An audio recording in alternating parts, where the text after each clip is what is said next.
Good morning student. ये हमारा lecture number 1 है और इस लेक्चर में हम बात करेंगे हिस्ट्री के बारे में कि व्हाट इज हिस्ट्री, हिस्ट्री क्या है। यह लेक्चर क्लास 6 टू क्लास 10 सभी के लिए इक्वली इंपॉर्टेंट है। जो लोग इस लेक्चर के जो भी टॉपिक्स हैं उनको पहले पढ़ चुके हैं, उनका रिवीजन हो रहा है और जो नए हैं वो इसको सीखेंगे। कुछ समय बाद हम बहुत जल्दी आपके पर्टिकुलरली जैसे आपकी क्लासेस चलते थे, जो सभी सब्जेक्ट्स होते थे डेली आपको मिलने लगेंगे। अभी हम लोग बेसिक क्लास चला रहे हैं और जैसे ही हमारी ये बेसिक क्लास कंप्लीट होती है हम सभी सब्जेक्ट्स को आपके लिए लेके आएंगे। आपके सभी टीचर्स होंगे, आपके सभी मेंटर्स होंगे जो आपको अलग अलग सब्जेक्ट पढ़ाएंगे। तो सबसे पहले आज का जो हमारा टॉपिक है हिस्ट्री, तो हिस्ट्री के बारे में हम पढ़ेंगे क्या। तो सबसे पहले किसी भी सब्जेक्ट की जब हम शुरुआत करते हैं तो हम करते हैं उसकी डेफिनेशन से कि व्हाट इज हिस्ट्री। अगर आप साइंस पढ़ रहे हैं तो व्हाट इज साइंस, आप सोशल साइंस पढ़ रहे हैं व्हाट इज सोशल साइंस। तो आज हम बात कर रहे हैं हिस्ट्री के बारे में। हिस्ट्री सामाजिक विज्ञान या सोशल साइंस का एक पार्ट है। तो हिस्ट्री होता क्या है? हिस्ट्री का मतलब होता है स्टडी ऑफ पास्ट। एक सिंपल 3 शब्द में मैं बताऊं, स्टडी ऑफ पास्ट यानी अतीत का अध्ययन। जो हमारा पास्ट है, जो बीता हुआ कल है, उसका हम अध्ययन करते हैं और उस अध्ययन को जिस सब्जेक्ट में इंक्लूड करते हैं that is known as history. अब दूसरी चीज आती है कि हिस्ट्री पढ़ना क्यों जरूरी है। तो हिस्ट्री पढ़ना इसलिए जरूरी है, इससे 2 चीज़ें होती है। एक तो हमको अपने जो इतिहास है, जो हमारी हिस्ट्री है, उसके कल्चर क्या थे, उसके क्या क्या एडवांटेज उससे हम ले सकते हैं, उससे हम क्या क्या नई चीज़ें सीख सकते हैं और जो गलतियां हमने अपने अतीत में की हैं उस गलतियों को हम अभी ना दोहराते हुए उनसे सीख लेके आगे अपना कैसे अपने देश का, अपने घर का, अपने परिवार का, अपना स्वयं का और पूरी दुनिया का कैसे हम डेवलपमेंट कर सकते हैं। पहला इसका फ़ायदा ये होता है। और दूसरा जो फ़ायदा होता है हिस्ट्री पढ़ने का वो ये होता है कि इससे जो हमारा गौरवशाली अतीत था, जो हमारी संस्कृति थी, जो हमारी कला थी, आवर आर्ट एंड कल्चर जो भी था, तो उसके बारे में हमको एक जानकारी मिलती है। हम उस जानकारी को लेके अपने संस्कृति को, अपने आर्ट एंड कल्चर जो भी है उसको हम अपने अंदर समाहित कर सकते हैं, जिससे हमारी मॉरल वैल्यूज़ बनी रहती है। तो ये 2 एडवांटेज हो गए हिस्ट्री पढ़ने के। अब हिस्ट्री को हम शुरुआत कैसे करेंगे? तो हिस्ट्री को हम 3 पार्ट्स में डिवाइड करते हैं। 1 ancient history, 2 medieval history, 3 modern history. And Indian history को हमने 3 पार्ट्स में डिवाइड किया है, ancient history, medieval history, modern history. Ancient history में हम कहाँ से कहाँ तक पढ़ते हैं उसको समझने से पहले मैं आपको 2 चीज़ें समझाना चाहता हूँ जो एंशिएंट हिस्ट्री में बहुत ही ज़्यादा इम्पॉर्टेंट होती हैं। अब वो 2 चीज़ें होती हैं BC और AD। ये BC और AD का क्या मतलब होता है? हम लोग यूज़ करते हैं कि 500 BC, 500 AD। तो ये BC और AD का मतलब क्या होता है? तो सबसे पहले हम समझेंगे कि BC का मतलब क्या होता है। BC का मतलब होता है बिफोर क्राइस्ट।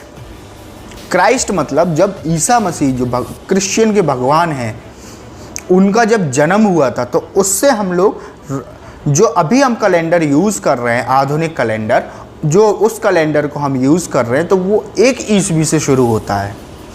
अब प्रॉब्लम ये आई कि उससे पहले की जो घटनाएं उनको हम कैसे जानेंगे? तो इसके लिए टर्म यूज़ किया जाता है BC यानी कि बिफोर क्राइस्ट। 1 ईस्वी से पहले जितनी भी घटनाएं हुई हैं अगर हम उनको लिखेंगे तो हम BC का यूज़ करेंगे सन के आगे, और जब हम 1 ईस्वी या उसके बाद की बात करेंगे तो हम AD का यूज़ करेंगे। पहले हम BC को अच्छे से समझते हैं, इसका मतलब क्या होता है। BC का मतलब होता है कि 1 ईस्वी से पीछे चलते जाएं। पीछे मतलब 1 ईस्वी, उससे पहले कौन सी ईस्वी थी, उससे पहले कौन सी ईस्वी थी, तो एक सीरीज़ बन जाए। जैसे आप मैथ में पढ़ते हैं, आपने पढ़ा होगा, जैसे 0 होता है, 0 के इस साइड लिखा होता है -1, -2, -3, -4, -5, और इस साइड लिखा होता है 1 2 3 4 5। स्केल में आता है मैथ में। तो जब हम 0 का मतलब हम मान लेते हैं पहली ईस्वी या पहला जो वर्ष जहाँ से शुरुआत हुई थी उसको हम 0 मान लेते हैं। अब उसके पहले की जो घटनाएं हैं उसको हम माइनस ना लिखते हुए, -1, -2, -3 इसको ना लिखते हुए हम सन के आगे 1 BC, 2 BC, 3 BC, 4 BC इस तरीके से लगाते चले जाएंगे। और जब हम बात करेंगे AD की, तो AD का जो फुल फॉर्म होता है वो होता है Anno Domini. Anno Domini, I repeat, AD, Anno Domini. Anno Domini का मतलब होता है 1 ईस्वी की जो बाद की घटनाएं हैं। अभी जो सन चल रही है वो 2020 चल रही है, 2020। तो इसका मतलब ये हो गया, इस सन को जब हम इतिहास के तौर पे लिखेंगे तो हम लिखेंगे 2020 AD, यानी 2020 AD, क्योंकि करंट की सन चल रही है। और अगर हम आज से पहले की बात करें, अगर हम मान के चलिए कि 1 ईस्वी से 2000 साल पहले की बात करेंगे तो हम लिखेंगे 2000 BC, यानी बिफोर क्राइस्ट। ये चीज़ आपको क्लियर हो गई होगी। अब मान के चलिए कि अगर मैं आपसे एक क्वेश्चन पूछूं कि 500 BC और 600 BC इन दोनों में से बड़ा सन कौन सा है, तो जाहिर सी है अभी आप उतना क्लियरली नहीं समझ पाए होंगे, तो आप कहेंगे कि 600 बड़ा है या 500 बड़ा है। तो आप एक चीज़ समझिएगा कि जो 600 BC मैंने बोला है, 600 BC का मतलब हो गया 1 ईस्वी से 600 साल पहले, और 500 BC का मतलब हो गया 1 ईस्वी से 500 साल पहले। तो इसमें बड़ा कौन सा हो जाएगा, 1 ईस्वी से 500 साल पहले, यानी 500 BC बड़ा है, 600 BC छोटा है। क्लियर?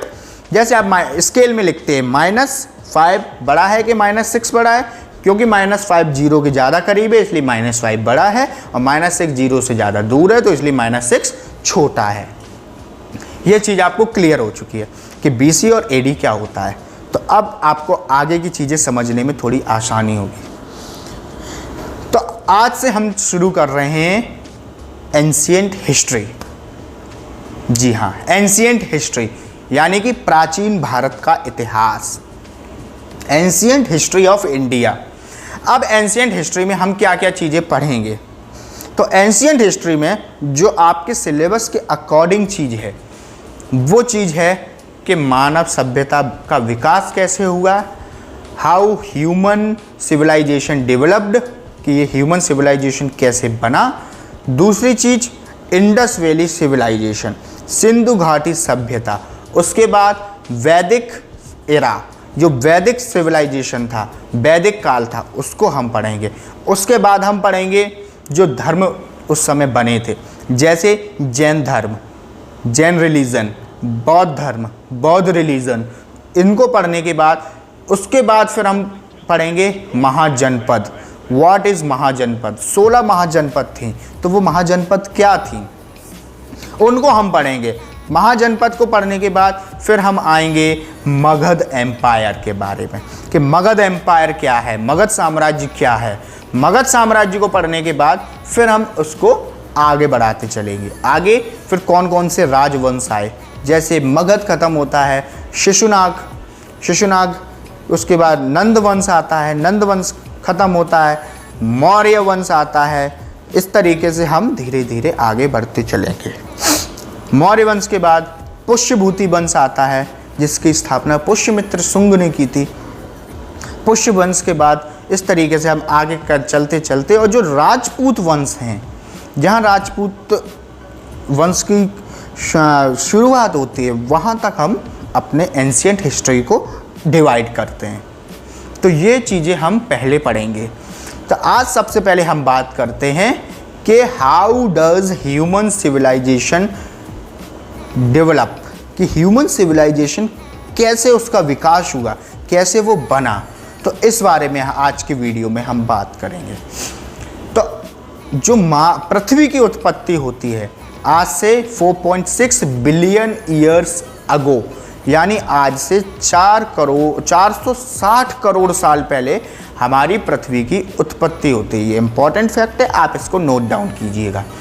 दूसरी चीज़, 380 करोड़ साल पहले इस पृथ्वी पर पहले जीवन की उत्पत्ति होती है। जो पहला जीवन आता है हमारी पृथ्वी पर वो 380 करोड़ साल पहले आता है। अब क्वेश्चन ये उठता है कि ये जीवन कैसे आया। तो ये जो जीवन आया वो उसमें 3 चीज़ों की बहुत ज़्यादा महत्वपूर्ण भूमिका होती है। जल, जल यानी जल में ही पहली जीवन की उत्पत्ति हुई थी। दूसरी होती है रोशनी, रोशनी जो हमको सूर्य से मिलती है, उस रोशनी से जीव की उत्पत्ति हुई। और तीसरी चीज़ होती है most important, gases, carbon dioxide, oxygen, nitrogen. तो ये सब जो गैसेज हैं, तो ये सब गैसेज ने मिलकर जीवों की उत्पत्ति में अपना सहयोग दिया। तो अब आप ये समझ चुके हैं कि जीवों की उत्पत्ति कैसे हुई। दूसरी चीज़ अब हम आगे बढ़ते हैं कि अब हम बात करते हैं कि मानव की उत्पत्ति कैसे हुई। जैसा कि आपने बहुत सारे लोगों से सुना होगा कि मानव पहले एक बंदर था, इंसान एक बंदर हुआ करता था, हम बंदर के ही वंशज हैं। पहले इंसान झुक के बंदरों की तरह ही चारों पैरों का उपयोग करके चलता था। उसके बाद क्या होता है कि जब इंसान खाता क्या था, पेड़ से जो पत्तियां थी वो खाता था, फल थे वो खाता था, जानवरों को मार के उनका कच्चा मांस खाता था। उनको हम लोग कहते थे हंटर गैदर्स, जो शिकार करते थे, सामान इकट्ठा करते थे, उसको खा लेते थे। तो मानव ऐसा हुआ करता था। फिर क्या होता है, थोड़ा सा चेंज होता है। ये 1-2 सालों में चेंज नहीं होता, लाखों सालों में ये परिवर्तन होता है। तो मानव ने पेड़ को तोड़ने के लिए ऊपर की साइड उचकना चालू किया। तो इससे उसका जब वो चारों पैरों पर चलता था तो इसकी अपेक्षा वो अब 2 पैरों पर चलना शुरू हुआ। लेकिन मानव झुक के चलता था। ये इमेज आपको दिख रही है, मानव झुक के ही चलता था। फिर कुछ समय बाद क्या होता है कि मानव सीधा होता है, सीधा होता है, सीधा होता है, और धीरे धीरे चेंज होके आज का जो मानव है, जो बुद्धिमान मानव है, जो हम और आप हैं, हम लोगों को कहते हैं होमो सैपियंस। जो बुद्धिमान मानव है उसको होमो सैपियंस कहा जाता है। तो इस तरीके से होमो सैपियंस की उत्पत्ति होती है। तो ये होमो सैपियंस कैसे बने आपको पता चल गया। इसमें बहुत ज़्यादा टेक्निकल वर्ड मैं यूज़ नहीं कर रहा हूँ, मेरा काम है आपको सिंपली सरल शब्दों में समझाना। जो इम्पॉर्टेंट चीज़ होंगी वो मैं आपको लिखाता चलूँगा। तो ये आप समझ चुके हैं कि होमो सैपियंस, ये नोट कर लीजिएगा कि मानव का जो वैज्ञानिक नाम है वो होमो सैपियंस है। तो इस तरीके से मानव की उत्पत्ति होती है। अब आधुनिक मानव बन गया। अब मानव ने क्या किया, जब उसमें दिमाग आया, बुद्धि आई, तो उसने खेती का विकास किया, उसने कृषि कार्य करना शुरू किया, जिससे जो फसल होगी, फसल ज़्यादा आएगी उसके पास। तो अभी जो उसको रोज़ मेहनत करके अपना खाना जुटाना पड़ता था, तो अब वो खाना इकट्ठा करने लगा। जब खाना इकट्ठा होने लगा तो जाहिर सी बात है उसको रोज़ रोज़ नहीं वही शिकार करना है और खाना है। तो अब उसके पास टाइम मिला, तो उसने बहुत सारी चीज़ों का डेवलपमेंट किया। वो डेवलपमेंट कैसे हुआ बहुत सारी चीज़ों का, अब हम वो समझेंगे। तो मानव ने इस तरीके से, आपने ये सीख लिया कि किस तरीके से मानव ने खेती की शुरुआत की। मानव ने एक बीज से पेड़ उगते हुए देखा। जब वो बीज से पेड़ उग गया तो वो समझ गया कि इससे ज़मीन में डाल देते हैं तो इससे ये पेड़ बन जाता। तो उसने जहाँ वो रहता था उसके चारों ओर पेड़ लगाना चालू कर दिए मानव ने। तो इस तरीके से उसको खेती के बारे में ज्ञान प्राप्त हुआ। तो जब खेती होने लगी तो उसके बाद इंसान ने क्या किया, जो जहाँ खेती होगी, अभी तक इंसान क्या करता था, एक घूमता रहता था शिकार की तलाश में। आज मान के चलिए कि आज इस जगह पे है, तो आज से हो सकता है 20 दिन बाद वो यहाँ से 500 किलोमीटर दूर हो, क्योंकि शिकार चाहिए, उसको खाना चाहिए। अब खाने की तलाश में तो वो भटकेगा। लेकिन जब खेती होने लगी, वो समझ गया कि अपना पेट भरना कैसे है। तो मानव एक जगह पर रहने लगा, मानव एक जगह पे टिक के रहने लगा। जब वो एक जगह पर रहने लगा, बहुत सारे मानव एक ही जगह पर रहने लगे, तो वहाँ पे इंसानों की बस्तियाँ बनी। इंसानों की ये जो बस्तियाँ बनती हैं, तो इस तरीके से जो इंसानों की बस्तियाँ बनी, तो बस्तियों में वो परमानेंट रहने लगा।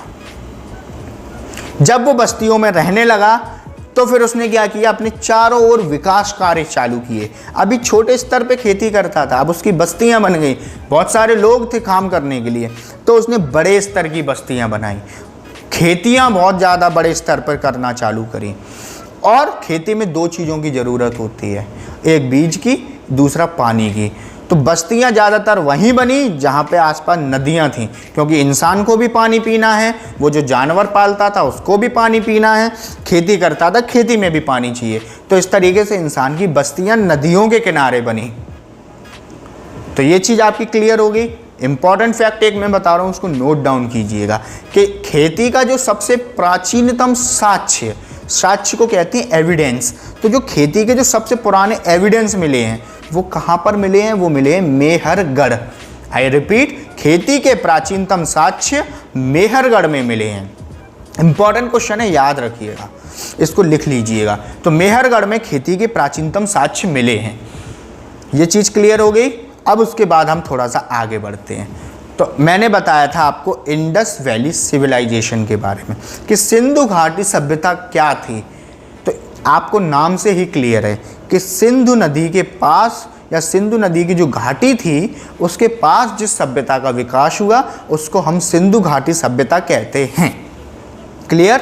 सिंधु घाटी सभ्यता उस सभ्यता को कहते हैं जिसका विकास सिंधु नदी के और उसके घाटी क्षेत्र के चारों ओर हुआ।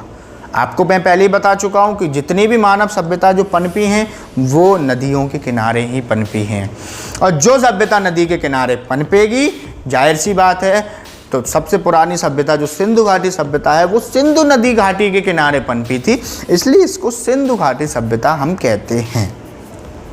तो ये टॉपिक आपका क्लियर हो चुका है कि सबसे पहली चीज़ हमने बात की हिस्ट्री क्या होती है। तो स्टडी ऑफ पास्ट हिस्ट्री को कहते हैं, यानी अपने अतीत का अध्ययन करना, उससे कुछ सीखना, उन चीज़ों को अप्लाई करके अपने आज के जीवन को अच्छा बनाना, हिस्ट्री का अध्ययन। दूसरी चीज़ हमने सीखी थी हिस्ट्री को कितने पार्ट्स में डिवाइड करते हैं, प्राचीन भारत, मध्यकालीन भारत और आधुनिक Bharat. Ancient history, medieval history, modern history, ये 3 पार्ट्स में हम इसको डिवाइड करते हैं। तीसरी चीज़ हमने क्या सीखी थी? Difference between BC and AD। BC stands for before Christ and AD stands for Anno Domini. ये 3 चीज़ें हमने क्लियर की। फिर हमने सीखा कि पृथ्वी कैसे बनी, पृथ्वी की उत्पत्ति के बारे में हमने समझा कि कहाँ कितने वर्ष पहले पृथ्वी बनी। उसके बाद फिर हमने देखा जीवन कब बना, फिर जीवन ने कैसे धीरे धीरे चरणों में अपनी आज की जो आधुनिक सभ्यता है वो कैसे बनना शुरू हुई। तो यहाँ तक हम सब सीख चुके हैं। मानव ने कैसे कृषि की, मानव ने कैसे शिकार किए, मानव कैसे उसकी बस्तियाँ बनी, कैसे नदियों का उपयोग था उसके लिए, ये सब हमने आज के वीडियो में सीखा है। आज का जो आपका टॉपिक का इस टॉपिक से रिलेटेड जो आपका होमवर्क रहेगा वो आपका होमवर्क रहेगा कि आप सबसे पहले तो मुझे एक डेफिनेशन लिख के बताएंगे व्हाट इज़ हिस्ट्री, हिस्ट्री क्या है, एंड हिस्ट्री को हम कितने भागों में बांटते हैं, in how many parts we divide our history, we divide our Indian history. तो ये आप ये 2 क्वेश्चन के आंसर लिखेंगे। उसके बाद तीसरा क्वेश्चन का आंसर लिखेंगे how does in the human civilisation develop, how does the human civilisation develop, human civilisation जो मानव सभ्यता थी उसका विकास कैसे होता है। तो ये तीसरा क्वेश्चन है। इन तीनों क्वेश्चन के आंसर आप नोटबुक पे लिखेंगे और मुझे इस नंबर पे 9630980808 पे अपनी नोटबुक की फ़ोटो क्लिक करेंगे और मुझे भेजेंगे। मैं उनको देखूंगा, चेक करूंगा, फिर आपको फीडबैक दूंगा कि आपने कहाँ तक सही लिखा है। ये क्लास 6 से लेकर क्लास 10 तक सभी के लिए इक्वली इम्पॉर्टेंट है, क्योंकि मैं प्राचीन, मध्यकालीन और आधुनिक तीनों इतिहास को कवर करने जा रहा हूँ। तो आप लोग घर पे पढ़ते रहिएगा। Thank you.